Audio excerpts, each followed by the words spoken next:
Hey, deserving listeners, Love in Paradise, 90 Day Fiancé. Let's watch. Or work, or in the computer watching soccer, or drink beer. He didn't pay attention to you? Nothing. And really, I needed and I wanted more attention. So the relationship started to shake a little. This is good. Other people could benefit from the model that I need to look at my Mark and Kay are showing us. Darcy and Georgie, for example, that he asked her a question about her past relationship, her marriage, and she's like, oh, okay, well, let me say, he didn't pay any attention to me. He was always busy with other things. I always wanted to go out and socialize. He would just stay home. He was always on the computer watching soccer, and he drank beer, and our relationship started to get a little shaky. And this is great. And I will say that this is a good green flag, opposite of a red flag for Mark, in that the way she's describing her past relationship is exhibiting differentiation. We can never know, when you ask someone about their past relationships, and so let me break down the categories in broad strokes. One is that you have the person speaking very ill of their past partner, especially if it was a long-term partner, 5 years or something. And they're like, oh, he was this and she was that and they were this and they were just a terrible person and they never loved me, and real busted up about it. So there are two possibilities. One is that they're accurate and that their past partner was a complete jerkface. But more likely than that, I would say, is the relationship, they triggered each other, and the person you're talking to, the person you're dating, has a undifferentiated, immature narrative that they've developed about their past relationship, maybe based partly on, even relationships before that, traumas that were triggered. Like Mike and Natalie, for example, for them, if you ask them to describe their past relationship, I think it's in the past, at least at the point where I'm watching now, and they would probably speak of each other in very negative ways, when my conceptualization is they're both good people triggering each other, and they're harming each other and being jerk faces to each other, but they are good people triggering each other. But if you only heard Mike's story or you only heard Natalie's story, then you would believe that their ex-partner was a complete jerk face. So if you hear a negative story about an ex, more than likely it is an indication of the person you're talking to having undifferentiation and a lot of trauma triggers and immaturity and negative ways of thinking about life. There are reasons for that, logical reasons. It's not a choice. People don't wake up in the morning and say, I'm going to be negative, yay.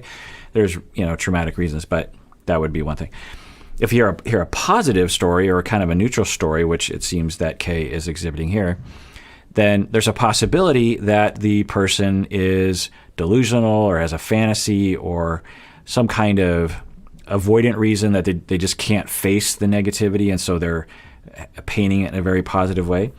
That's unlikely, but it's possible. More than likely, though, it's a green flag and an indication of differentiation on a number of different levels. One, for you to have a neutral to positive narrative of your ex, spouse, then that means probably as you were breaking up, you were at least somewhat differentiated through that process, such that you didn't develop such a distorted narrative about the past.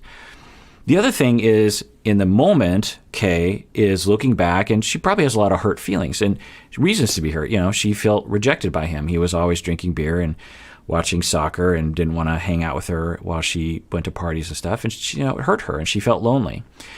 But she's able to differentiate in the moment and say, yeah, I'm now remembering that lonely, hurt feeling that I felt, but I also know that he's a good person, or at least a good enough person, and maybe we just weren't really made for each other.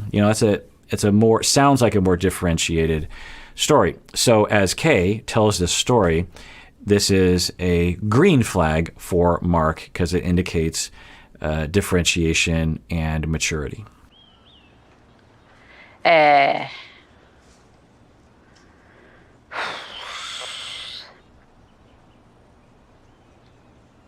I bet you anything she's about to say she cheated on him. That's the face of shame. As a therapist, I see it a lot. I don't know, but so she was talking about how the relationship got shaky, and then she wanted to say the next step, and then she was like, "Oh," so I'm guessing she's going to say that she cheated, which is going to maybe concern Mark a little bit, but he seems pretty level-headed too, and will probably take it for what it is, which is not necessarily a threat to his relationship. Well, I guess it could be logically a threat because she's not sure if she really wants to be with him. I think she's indicated that she's not even necessarily sure she is a monogamous individual. She's talked about essentially a polyamorous philosophy. But cheating doesn't have anything to do with that. Cheating is cheating. For example, I won't go into the weeds on this, but polyamorous people can cheat as well. That's a misnomer. It's like, well, if you're polyamorous, then you just get to have sex with anyone. It's like, no, you talk about it beforehand. Anyway, let's see what she says. Sorry.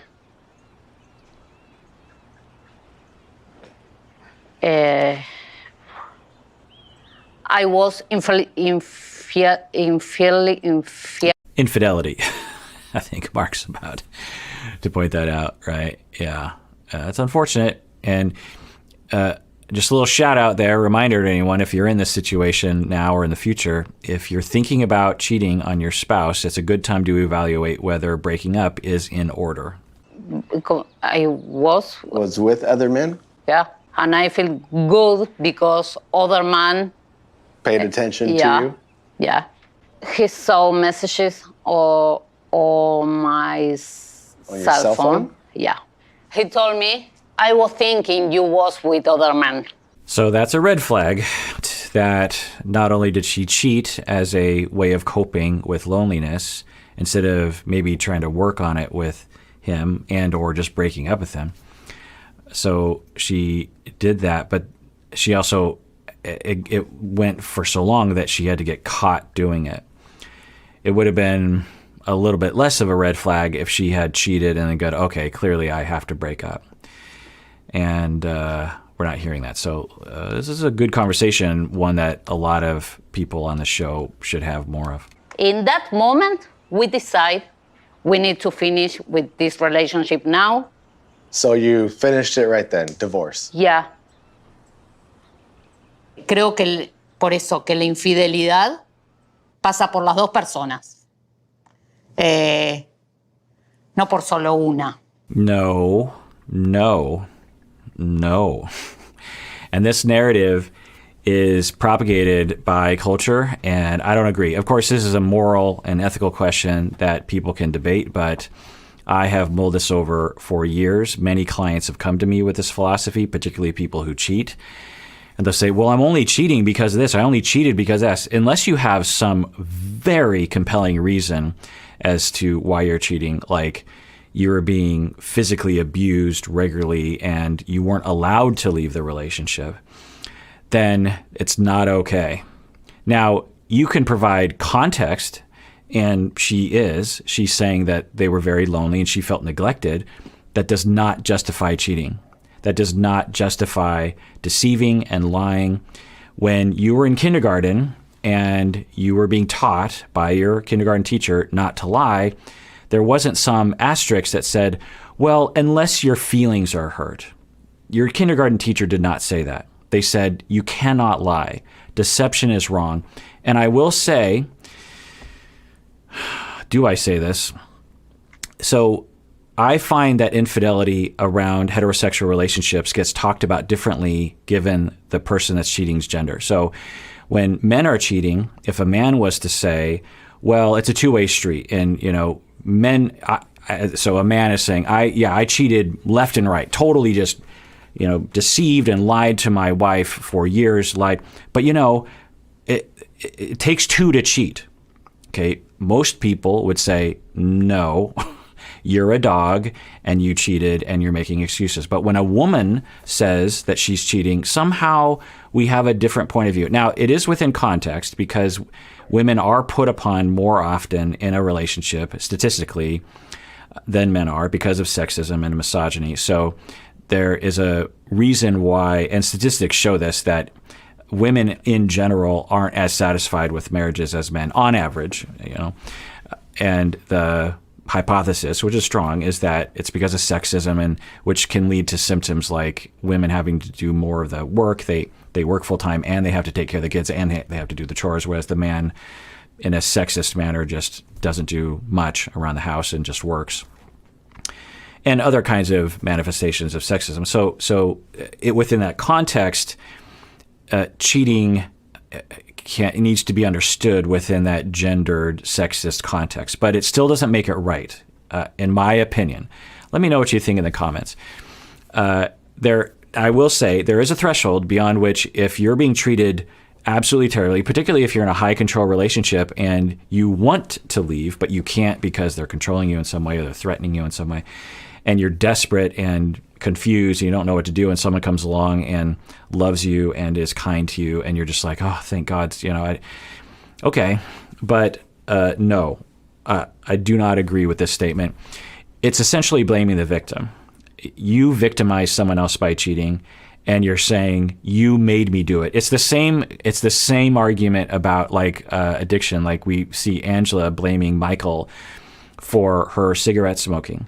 Yes, it is a factor that stress with Michael will be a precipitating factor in her smoking, but it is her choice to smoke. We understand that, right? Another context is, well, I'm only beating her because she stayed out late with her friends and got drunk and was flirting with a guy. And so, sure, I beat her, but she was the one who stayed out late and was flirting with a guy.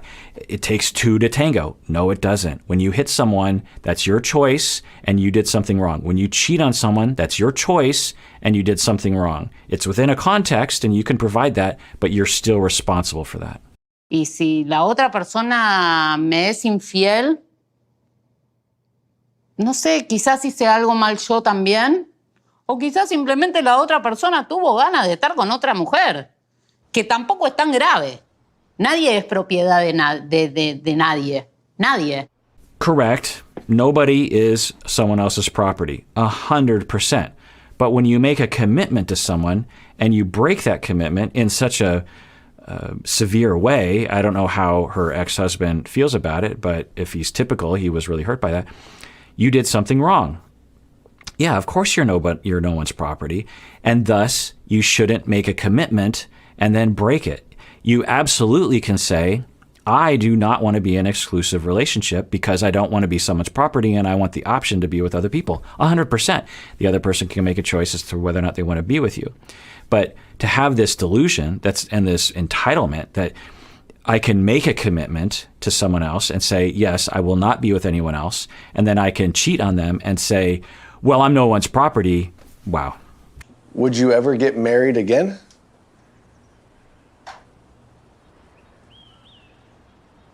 I never think in that because really I never thought I me iba a casar. You would ever get married once? Yeah. So this is great. She's being honest in this situation. She's like, I don't know if I'll ever get married. I didn't know if I'd get married the first time. And I hope she can be more honest. She very much is speaking like a polyamorous person or someone that does not really believe in monogamy. And she wants to have relationships with people. She wants to have sexual and romantic relationships with people, but she does not want to be tied down. Totally fine. And this is a problem in our society because we will oppress people like her so much. And I don't know about where is she? They're in Panama. She's Argentinian, I believe.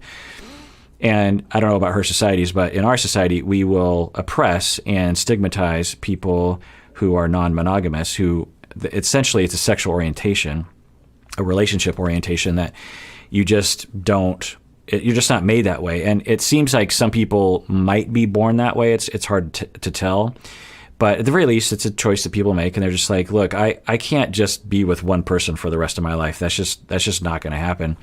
And I'm actually capable of being with half a dozen people to varying degrees at any given time. And I'm also okay with my partners doing that. That's ethical monogamy, ethical non-monogamy, and polyamory. And if she is like that, for some people, they're so oppressed in their society that they can't really admit it to themselves and they can't really come out of the closet. but she's certainly talking that way. And so I hope she can feel free to say that. That doesn't negate a good relationship with Mark. And I've seen situations where the Marks of the world who might be assuming they're monogamous can adjust to polyamory or can adjust to their partner being polyamorous, given the circumstances. So I'm glad she's being honest. She seems like a very honest person. And let's see how they cope with it. This will be interesting to see. I love Kay, and I want us to be in a monogamous relationship. But I'm worried about the same thing happening in our relationship. Well, yeah, and she isn't saying she wants to be married, and she's at least given indication to us, I don't know if to him, that she might not want to be monogamous at all. So, yeah, the cheating thing is a thing, but I would personally, if I were him, I'd be more concerned about, is she oriented towards monogamy? Because what'll happen for a lot of people who are polyamorously oriented is that they will feel pressured by society or a relationship, or sometimes because polyamorous people, they still want attachments, and so a lot of times, because no one around them is polyamorous oriented, they have to fit into a monogamous world, and they suffer the whole time, and they get upset, and then they will leave you or cheat on you because they're under so much pressure. So you don't want to wrangle someone into a relationship that isn't their style. So maybe they can have some more nuanced conversations about that. I think she is polyamory oriented. I don't know that, but if she is, I hope she can say, "Look, I really like you, and I want to see where our relationship goes, but I don't think marriage is in the future, and I don't even think a commitment is in the future. But that doesn't mean I don't want to be with you. There's a chance that you and I might be together for the rest of our lives, but I'm probably going to be with other guys. I don't know. Maybe I'll never be. Maybe no one else will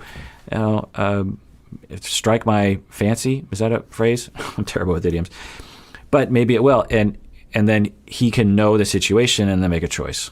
Mi flaco, yo no puedo estar pensando en que, no, y solo voy a estar con Mark, y qué, te voy a ver por camarita todos los días. Me parece algo ridículo, me parece algo desgastante, me parece súper frustrante, y no tengo ganas de que me pase eso con Mark. So... Okay, I'm a little confused as to what they're saying to each other and what she is saying in the one-on-one interview. To him, it sounds like she's saying, if I'm going to... Well, let me rewind that, actually, because I thought she was saying, if I'm with you, I don't want to be with someone else. But then she's also saying, I don't necessarily know if I want to go to California, and if you go back to California, then no, I'm going to be with other people because I don't want to have a relationship over a computer. So that's just how things are. Let's rewind that because this is a critical thing for us to know. Till you separate, I can't tell you I don't want to be with other men. Because it's impossible, I can't. Never lie you. Mi flaco, yo no puedo estar pensando en que, no, y solo voy a estar con Mark, y qué. Okay, I think she misspoke. I mean, she struggles with English, so I think she mixed a word there in English, but in Spanish, she's clearly saying what I said, which is that she can't be with him if it's she doesn't want to be in a long-distance relationship, and so, okay. So it's good. She's communicating that. Hopefully he heard that. So, what are the options? You move to California. The other option is this relationship won't work. This relationship over. Good. So he is laying it out very clear, saying, essentially, I don't want to live here, so... and I'm going back to California, so if you come with me, then it sounds like we're good. But if you don't come with me, then it sounds like you're going to be with other men, and I don't want to be with you if you're with other men. So, it's good. Good conversation, differentiated. They're not yelling at each other. I mean, think about all the other couples that we watch on 90 Day Fiancé who could benefit from their adult, mature, differentiated way of talking to each other. You are telling me if you don't move to California, this relationship finish. The first thing come to my head is, what the fuck, why? Okay, so I think she is saying, why does it have to end? Why can't I just be with other men, you be with other women, and then you can come back down, we can be together again? What's wrong with that? Now, I'm thinking from his standpoint, he's going to say, well, I'm a monogamous person and you are a non-monogamous person. And so if I'm going to be with you, if I'm going to attach to you and I'm going to give you my heart, I don't want you to be with other people. That would destroy me. Whereas for her, that doesn't compute because I think she's polyamorously oriented. So I wonder if they understand that about each other, or if, because sometimes people in either position, whether you're Mark or Kay, you'll just be like, stop being that way. Essentially, the non-monogamous person will look at the monogamous, the K's will look at the Marks and say, stop being that way, when it's like, I'm oriented in a monogamous way, or vice versa, where the monogamous person is like, what's wrong with you? Like, don't you love me? Are you just some sort of like terrible person that needs to sleep around us, without understanding, oh, you are a different orientation. You're made of up differently. You have a different way of seeing relationships, and it feels differently to you. So let's see how they talk to each other. Give the Iceland. I have a lot of things here. You think you don't understand, and I need to think in my head and imagine a lot of situations. Me in California before decide. Okay, good. So she's saying, all right, well, I'll think about it, but that's a huge thing, and I don't know if I'm going to be able to do that, and I want to be with you. So if you're telling me that if I don't follow you to California, the relationship will end, well, that puts me in quite a pickle. And he is understanding that. So, this is a good conversation. I know I'm putting a lot of pressure on Kay, but I don't know what else to do. Distance sucks in a relationship. I think it doesn't work. So I wouldn't characterize him as putting pressure on her. I would characterize him as telling her what he wants and how things are going to work out given different scenarios. It has an effect of putting pressure on her, but it makes total sense. He's like, I don't want to live here. I like visiting here, but I want to live back home in California, and I also want to be with you. And for that to work, you got to come with me. I'm not going to force you to come with me, and you make the call, but I sure would love it if you came. You could characterize that as pressure. We've seen other couples on this show actually pressure people in ways that are unfair. Let's decide if we want to be together. I don't like the ultimatums. If I will go to California, it's because I want to go to California. No, because you gave me the ultimatum. No termina de cerrarme. So, maybe I'm wrong about that. She's claiming it's an ultimatum. How do you differentiate between an ultimatum and just saying, look, this is what I want, and these are the consequences of either option?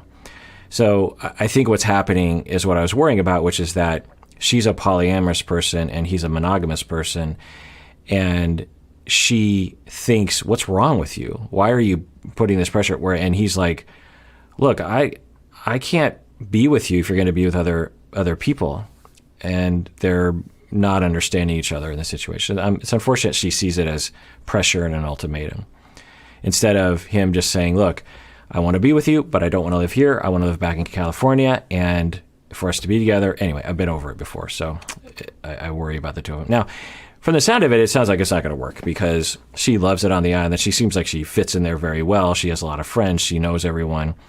And living in California would be very different, I imagine. And also she's polyamorous, I think. I don't know. She seems to be leaning that way. So it seems like, now if you're Mark and you're really connecting with her, maybe you think, well, maybe I could be polyamorous, kind of, and every 6 months we have a few weeks together, and I know that in between that time she's with other people, and maybe I can adjust. I don't know, but I've seen people do that before. I don't need an answer today, but I need one.